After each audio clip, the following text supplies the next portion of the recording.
Quanta luz, quando assim em prece minha alma cresce aos olhos de Jesus. Quanta luz, quando em oração a voz do Mestre fala aos nossos corações. Quanta luz descendo sobre nós. Quanta luz, quanta luz, quanta luz neste ambiente descendo sobre nós, vibrando em nossa mente. Quanta luz, quando assim em prece minha alma cresce aos olhos de Jesus. Quanta luz, quando em oração a voz do Mestre fala aos nossos corações. Quanta luz descendo sobre nós. Quanta luz, quanta luz.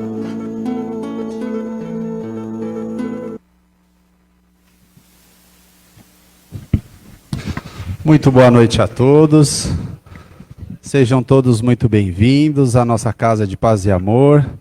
Que nessa noite hoje possamos estar aqui em comunhão com a espiritualidade, encontrando aquilo que sempre viemos buscar, que é a orientação pelo Evangelho, é o entendimento dos nossos desafios diários e com certeza sempre angariar forças aqui, juntamente do estudo do Evangelho, da reflexão interior que cada um de nós sempre faz aqui nesse momento.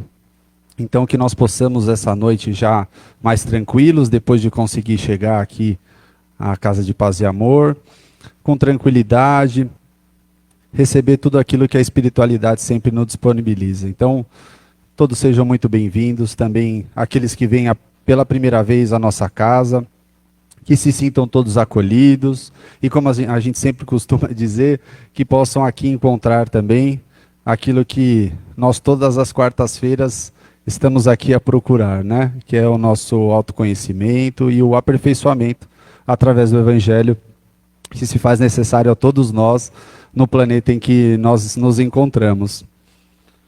Nós pedimos a gentileza também, então, para que isso seja possível, desligar os nossos celulares, a gente por um momento nos desconectar, para que possamos exclusivamente nos direcionar os pensamentos e a atenção ao trabalho da noite, ao estudo do Evangelho, e absorver todas aquelas informações que, desde a prece inicial, a leitura do livro de mensagens, sempre nos traz naquelas entrelinhas ali que sempre vai servir para cada um de nós. Nós vamos com alguns recados também, como é de costume, né? Nós estamos precisando de voluntários para a Caspage, né, que é a nossa casa co-irmã lá de Guaianazes. E a necessidade da casa é por psicólogos.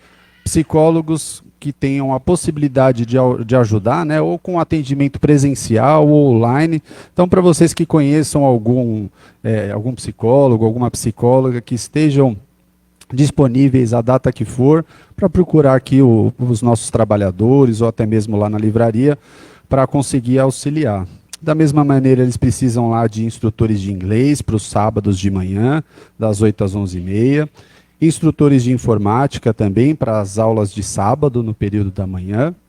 E educador para evangelização infantil, também aos sábados. Então, se vocês conhecerem ou souberem de alguém que tenha interesse, vai ser sempre muito importante para casa e para perpetuar todo esse trabalho bonito que é feito lá também na Caspage. Nós lembramos também que temos aquele grupo de apoio aos enlutados às quartas-feiras. Então, para aqueles que conhecem familiares, né, que passam pelo período do luto e que precisam de um suporte, a casa oferece, né, às quartas-feiras, das 2 às 3, a gente tem essa possibilidade desse apoio. E aí as informações maiores também, se vocês precisarem, como a gente sempre fala, se possível direcionarem-se lá na livraria. A gente vem também falar sobre o nosso chá. O nosso chá teve a data alterada, não sei se todos vocês estavam sabendo, mas a gente teve uma mudança do chá, né, o nosso 52º chá beneficente. Ele seria no dia 25/10 e foi transferido para o dia 29 de novembro. Né? Ele vai acontecer a partir das 14 horas, no buffet aqui Espaço Giardino, aqui no Estevão Pernet mesmo, aqui pertinho. Então, temos um tempinho extra aí, se vocês tiverem interesse, conhecerem alguém também, algum familiar, algum amigo, para aproveitar essa tarde aí sempre muito prazerosa, é sempre muito importante e muito bacana para a gente desfrutar desses eventos. Agora, em relação ao nosso trabalho da noite, nós vamos agora contar com a nossa amiga Ana Paula, que vai fazer a leitura para nós do Evangelho. A leitura do livro de mensagens, quem fará por nós será a Alexandra. A prece inicial, quem fará por nós será a Sueli. E a nossa palestrante da noite, a Silvia Helena, ela vai falar para nós sobre a personalidade espírita, que é Maria Modesto Cravo. As vibrações, quem fará por nós será a Laurice, e a prece final, quem fará por nós será o Gabriel. Então, que nós possamos já nessa noite, mais tranquilos, já sintonizados, dar início ao nosso trabalho.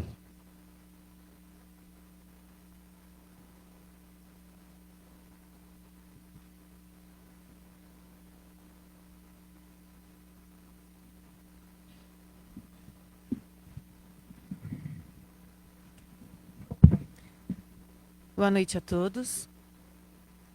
Do Evangelho segundo o Espiritismo, capítulo 12, item 3. O verdadeiro homem de bem é aquele que pratica a lei de justiça, de amor e caridade na sua maior pureza. Se interroga a sua consciência sobre os próprios atos. Pergunta se não violou essa lei, se não cometeu o mal, se fez todo o bem que podia, se não deixou escapar voluntariamente uma ocasião de ser útil, se ninguém tem do que se queixar dele.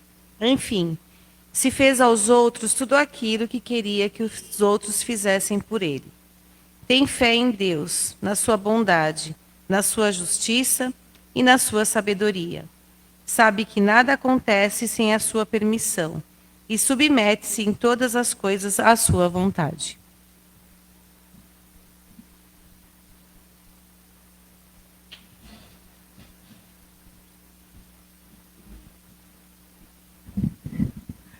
Boa noite a todos. Do livro de mensagem. Precisa-se. Médium Jorge Bichetucci, pelo espírito Maria Modesto Cravo.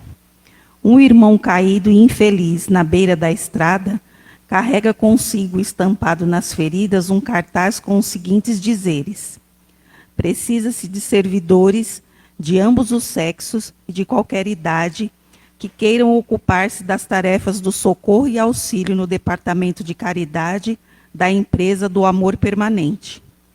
Não é necessária experiência, apenas boa vontade. O único título exigido é o de amigo. E o proprietário, Jesus de Nazaré, além de salário justo, promete proteção constante e acesso direto a inesgotáveis bônus de alegria.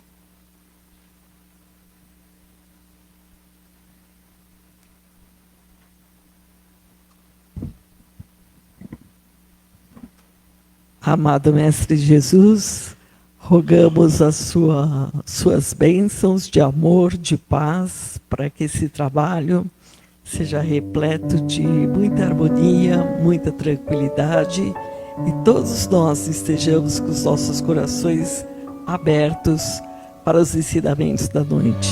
Que assim seja.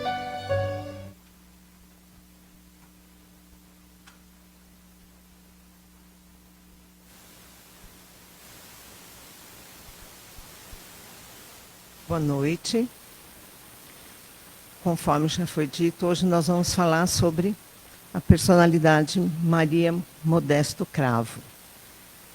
Perseverança é a virtude daquele que tem constância nas suas ações e que não desiste diante das dificuldades.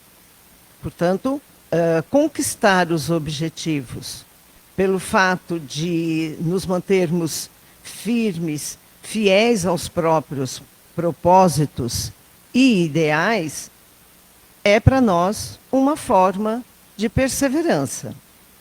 Essa virtude, ela é também uma condução, né? Uma forma, uma maneira que nos leva ao fortalecimento da fé.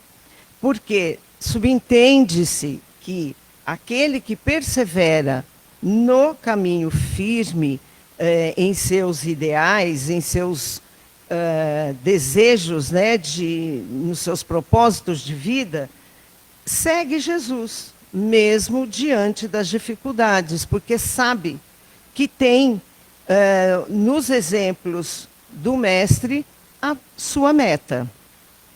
E dentre tantas virtudes que Dona Maria Modesto Cravo, né, a personagem que nós vamos conhecer hoje, possuía, se não fosse a perseverança com que ela se dedicava às suas obras sociais e aos trabalhos espirituais, ela não teria alcançado êxito em seus propósitos. Por quê? Ela sempre foi muito firme diante daquilo tudo que ela tinha como propósito de vida.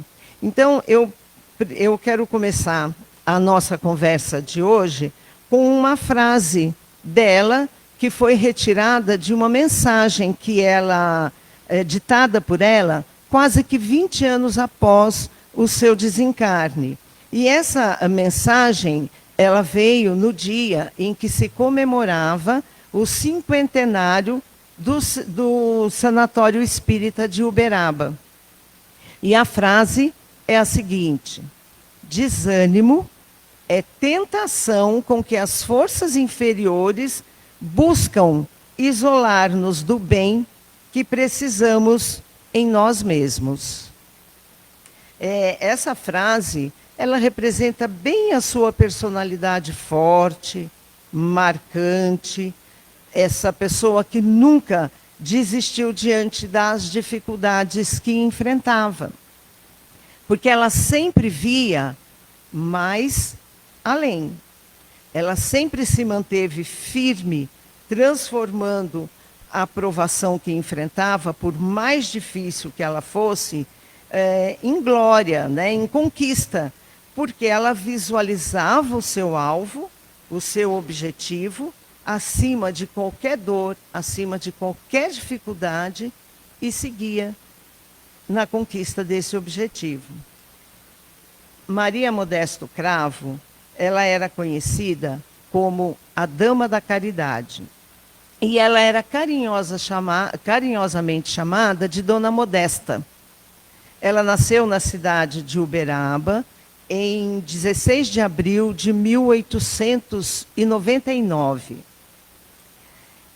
Em 1915, ela se casou.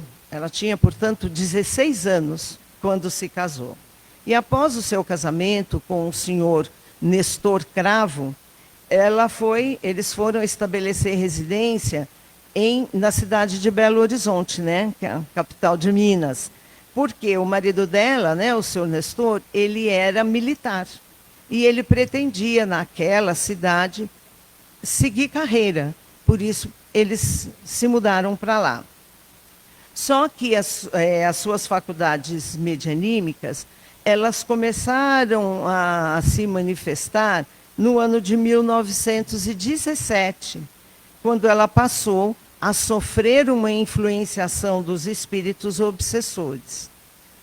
O seu esposo, naquele momento, acreditava que ela estava passando por um desequilíbrio físico e mental. Ele não tinha essa noção do que ela estava enfrentando. Mas, para a providência divina, aquela estava sendo uma forma de chamá-la para o seu compromisso, que eram as tarefas mediúnicas. E o seu estado de saúde era extremamente sério, delicado. A sua perna esquerda estava bastante inchada, com muitas manchas roxas, que tomavam conta praticamente da perna toda. E assim ela procurou vários médicos, vários especialistas, sem encontrar uma resposta para o seu mal. E um dos médicos que a atendeu sugeriu que ela fizesse uma amputação, porque ele acreditava que o problema que ela estava era de gangrena. Então, que o ideal, para que isso não tomasse conta maior, ela deveria amputar a perna toda. O seu esposo, um pouco receoso, resolveu voltar para Uberaba na busca de alternativas, né, de outro tipo de tratamento, de outras opiniões, né, algo que não fosse tão radical quanto uma amputação. E aí o pai dela sugeriu, então, que ela fosse até a cidade de Sacramento para receber orientações do médium Eurípides Barçanufo, que já naquela época já surgia como uma fonte de consolo e de esperança para todos aqueles que não encontravam, né, para aqueles que sofriam de males físicos e não encontravam na medicina da Terra uma solução, né? Não haviam encontrado um alívio para as suas dores. E ela, então, parte para a cidade de Sacramento. Imediatamente foi constatada a existência da sua mediunidade.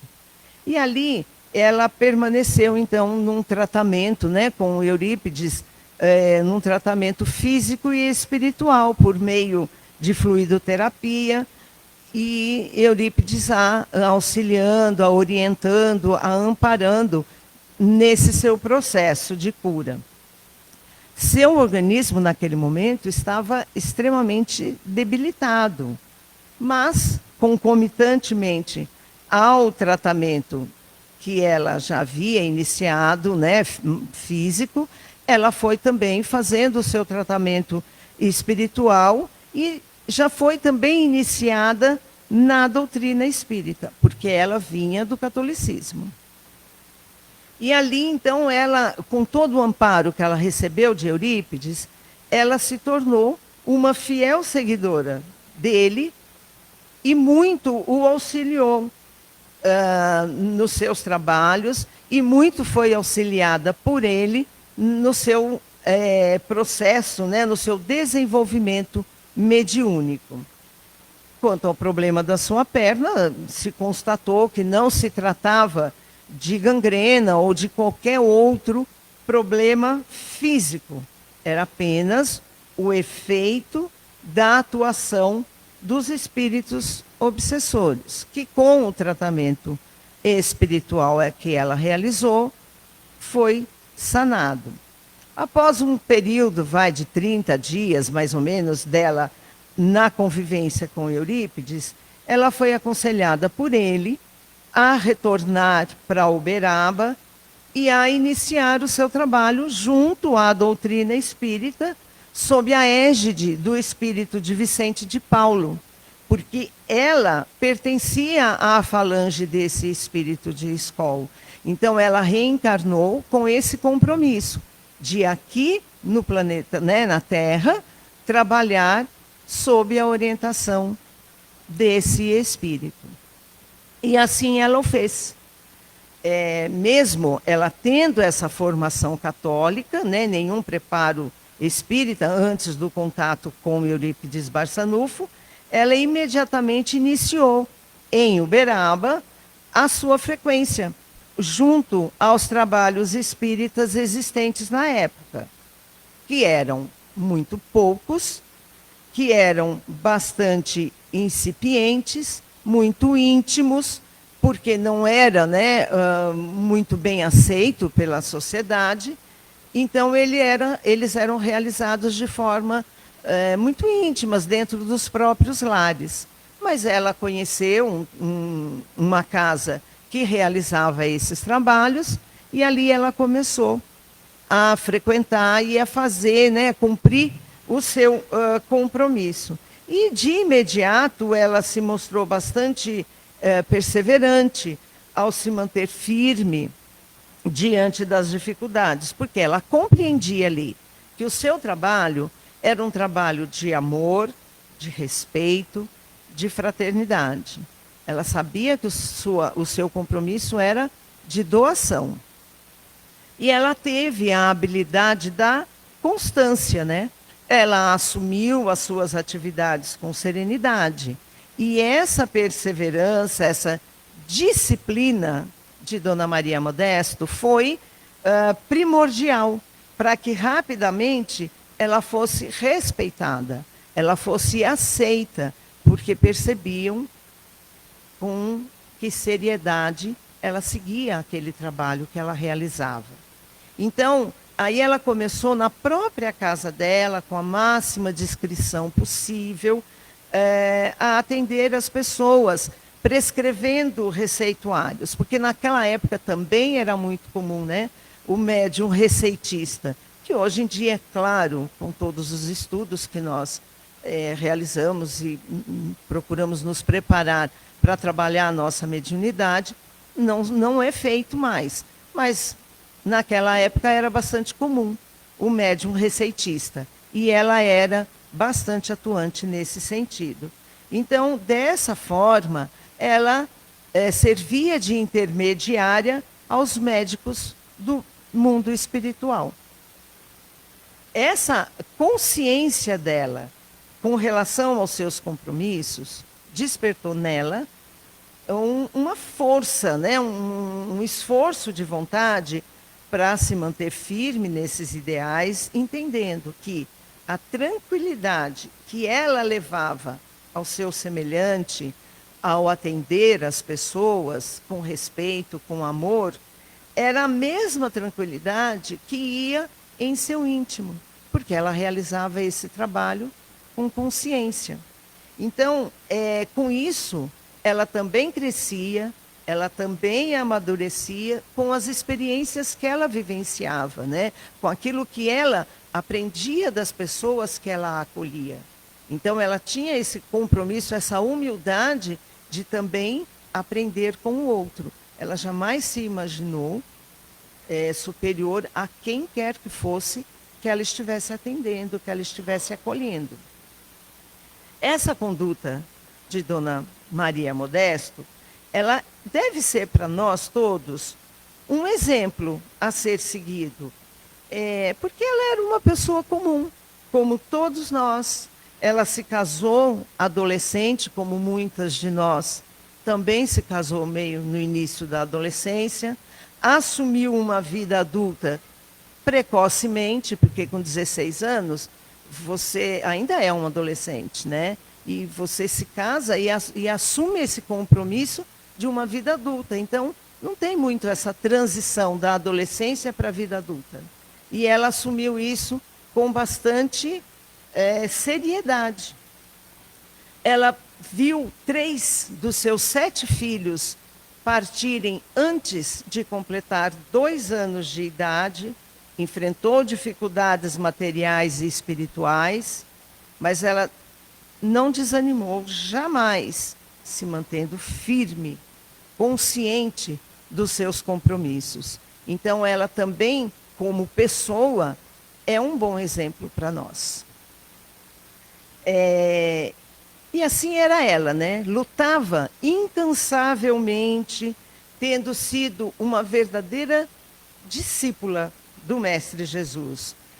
Ela acolhia os dementes, os pobres, os presidiários, os negros, os infelizes, todos que naquele momento chegavam até ela, numa sociedade um tanto preconceituosa, ela acolhia a todos igualmente. Para ela não havia diferença. Com seu exemplo de abnegação incansável, ela nos ensinou que não é tão complicado assim servir ao Mestre, servindo ao nosso próximo no nosso cotidiano. Claro, né, que a gente às vezes pode pensar, mas ela viveu no século passado, numa cidade do interior, onde tudo era mais simples. Tinha esse lado, realmente, tudo era mais simples. Mas também o preconceito naquela época com relação à doutrina era muito maior. E ela enfrentou isso com dignidade. Agora, também eu penso, né, se nós temos um propósito, um objetivo a alcançarmos, que é fazer o bem, nós não podemos medir esforços para isso.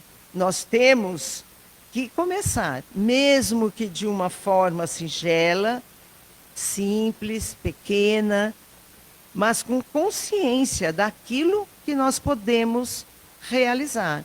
Porque todos nós podemos realizar algo. Não temos necessidade de esperar um momento certo. Eu preciso me aposentar. Eu preciso fazer tal... Não. Um sorriso, ele está disponível a qualquer momento da nossa vida para qualquer pessoa. Né? Então, auxiliar, levar amor, não nos custa nada.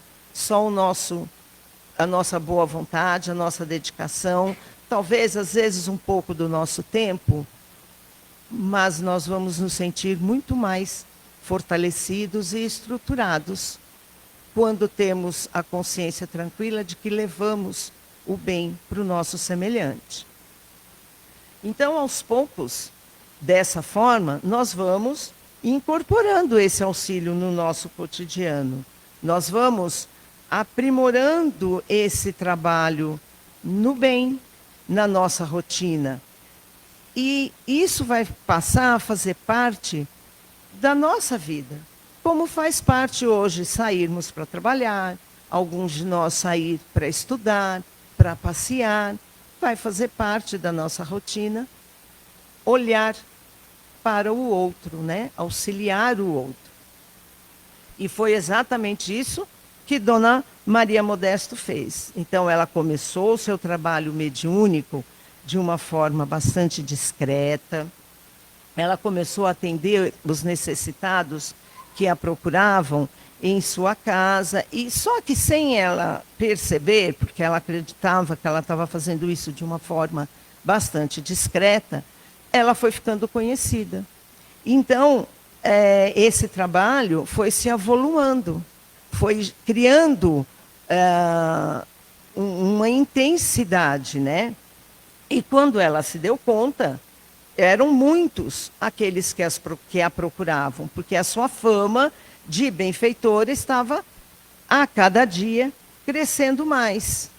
E ela estava sempre disposta a atender a todos que a procuravam, sem discriminação e respeitando a fé de cada um. Tem até uma passagem, né, que num aniversário dela, uma vizinha manda para ela uma embalagem, né, um pacote de presente bastante bonito, com um laço de fita. E quando ela abre, era estrume de vaca, né, uma forma de provocá-la. O que ela fez com aquilo? Ela, sabendo qual vizinha tinha sido, ela tinha um jardim muito bonito na casa dela. Ela adubou aquele jardim e quando a roseira deu as rosas, né, mais bonitas, ela colheu e levou de presente para a vizinha, né, mostrando que ela compreendia também a atitude da sua vizinha que não vivenciava esse amor que ela vivenciava, né?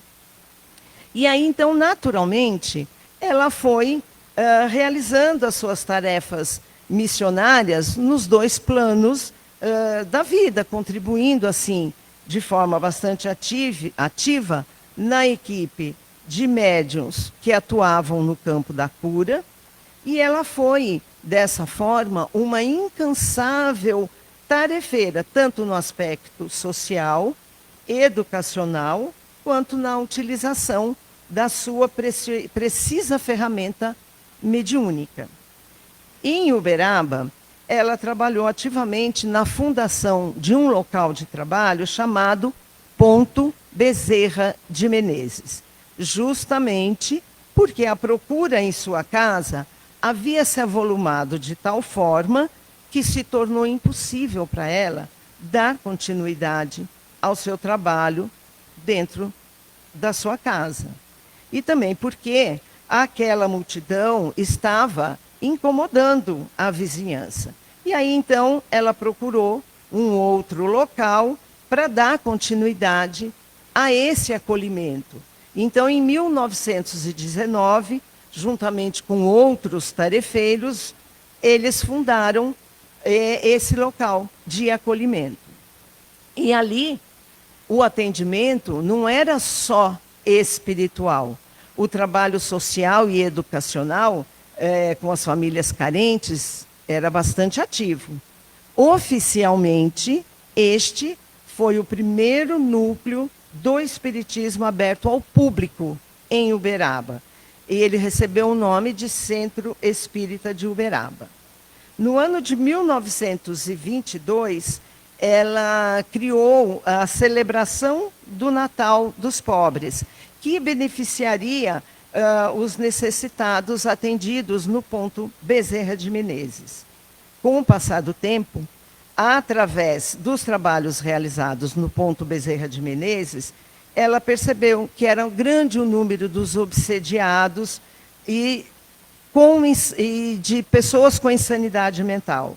Então, ela recebe do próprio Bezerra de Menezes a orientação para a criação de uma nova instituição. É assim que nasce o Sanatório Espírita de Uberaba, que foi inaugurado em 1934, e o Ponto Bezerra de Menezes foi, então, incorporado ao sanatório.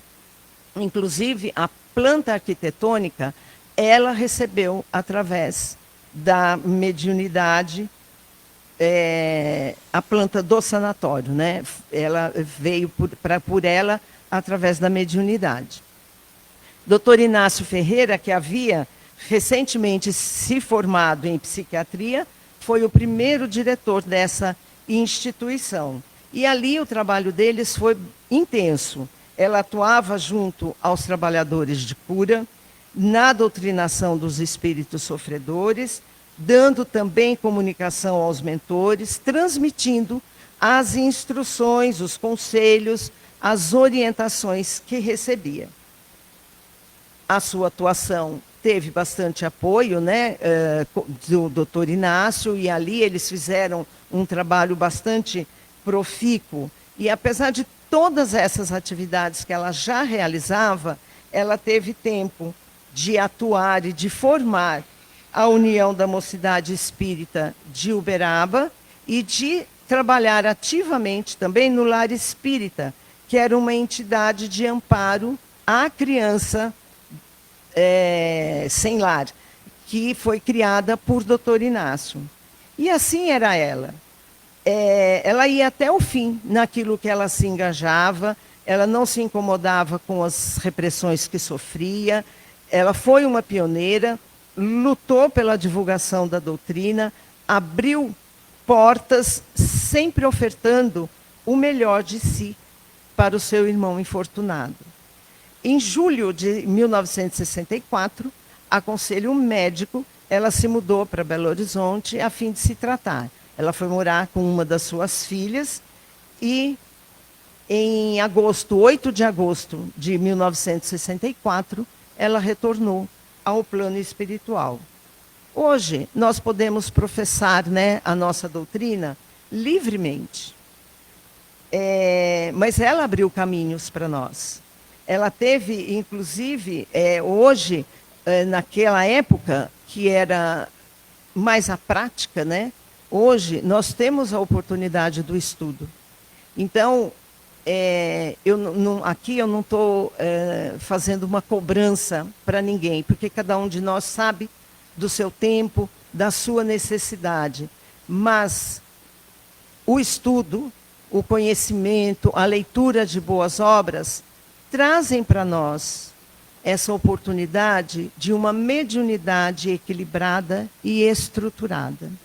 Então, é importante que nós tenhamos esse compromisso conosco mesmo, de aprendizado, para podermos melhor servir o nosso semelhante. Então, que nós possamos retornar, né, aos nossos lares com essa reflexão do que mais nós podemos aprender, do que essa mulher nos ensinou e foi de exemplo para nós, para que nós possamos seguir também perseverantes nos nossos propósitos de vida. Que Jesus nos abençoe, nos fortaleça e nos ampare sempre na nossa caminhada de amor. Obrigada.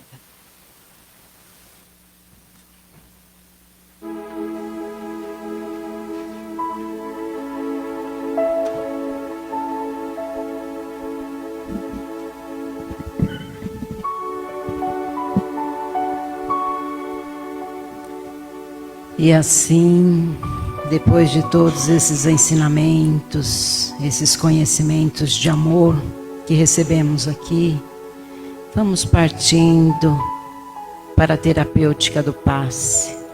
Os médiuns já devidamente preparados, assim como esse ambiente, desde as primeiras horas da manhã, já foram preparados para nos receber.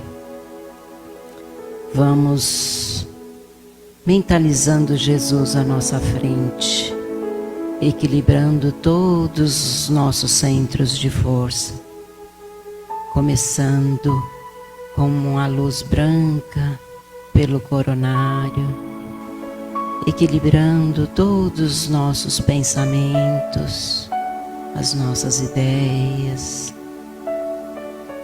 passando pelo frontal, fortalecendo os nossos pensamentos, descendo um pouco mais num tom verde pelo laríngeo, que a nossa fala seja de paz, de amor, de equilíbrio, sempre positiva. Descendo um pouco mais até o cardíaco, num tom róseo, amoroso, acolhedor, aconchegante, envolvendo esse centro de força com todas as benesses do Pai, tirando do cardíaco todos os miasmas, angústias, tristezas que ali possam ter se alojado durante a semana, dissipando e fortalecendo esse órgão. E assim passando pelo esplênico, suprarrenais, fígado, baça, intestino, fortalecendo em todas as necessidades que possam existir. Passando pelo genésico, descendo pelas pernas, passando pela sola dos pés, subindo por detrás das pernas até o básico. E assim vai subindo, vértebra a vértebra, fortalecendo toda a nossa coluna e fechando novamente no coronário.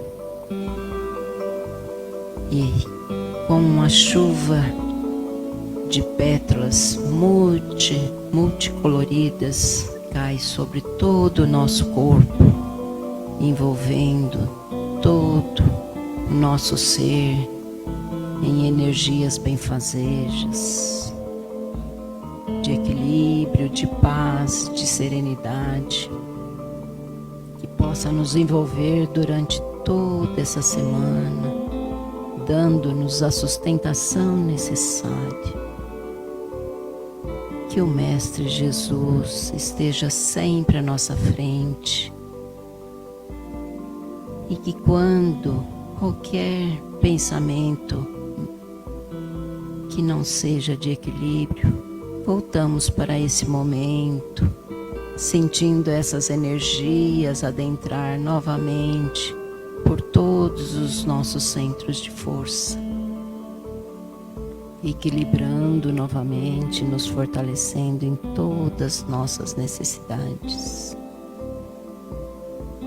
E assim, com todas essas benesses que recebemos, vamos doar também para todos os nossos irmãos que nesse momento possam estar em conflitos, em regiões de medo, de angústia, que possa sentir esse fortalecimento do Pai, que essas benesses chegam também até eles, passando pelos hospitais, por nossos irmãos que estão em cirurgias, ou em tratamento, ou aguardando ser atendido, que possa receber essas benesses, assim como nos asilos, nas creches,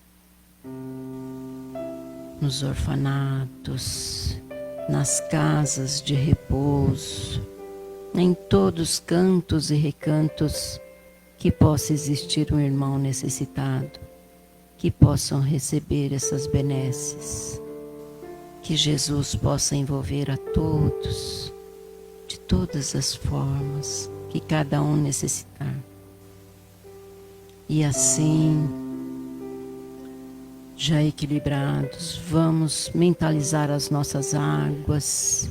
Quem trouxe as garrafinhas, que possam receber, assim como nos filtros de cada lar, de cada hospital, onde as águas possam receber as fluidificações necessárias dos nossos irmãos, médicos, fitoterapeutas, homeopatas, que possam fluidificar essas águas, tirando todas as benesses necessárias da natureza, levando para o laboratório da espiritualidade e transformando em unguento para todas essas águas, e que ao ingerirmos possamos manter os pensamentos positivos, elevados, e se possível com uma pequena oração, que Jesus possa nos fortalecer e nos abençoar durante toda essa semana, com a graça de Deus. Agora vamos partir para as orações finais. Que assim seja, Senhor. Graças a Deus.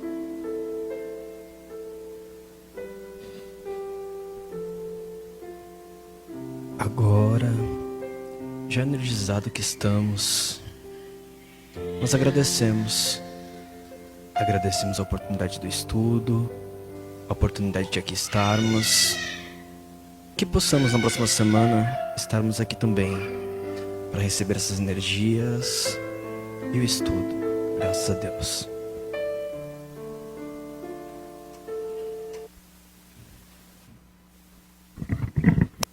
Muito obrigado a todos, que possamos voltar em paz aos nossos lares, que possamos estar aqui na próxima quarta-feira. Uma boa noite a todos.